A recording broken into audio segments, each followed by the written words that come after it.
Prečo psi žijú menej ako ľudia? Ako veterinár som bol raz svedkom posledných chvíľ starého psa menom Batuta. Po jeho boku bola celá rodina, hladkala ho a lúčila sa. Potom sa malý Pedro spýtal svojej matky, prečo psi žijú tak málo.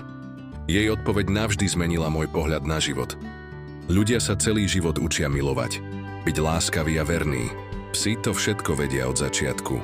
A preto nemusia zostať na zemi tak dlho. A mal pravdu. Psi nám ukazujú, ako žiť jednoducho a čestne. Čo by sme sa od nich mali naučiť?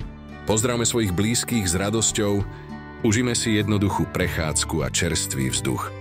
Poďme vedieť, ako si oddychnúť, ľahnúť si a tešiť sa z maličkostí. Buďme lojálni a úprimní. Keď má niekto ťažký deň, buďme jednoducho po jeho boku ticho a s láskou. Psi nie sú len priatelia, sú to učitelia života. Pripomínajú nám, že skutočný život sa žije srdcom,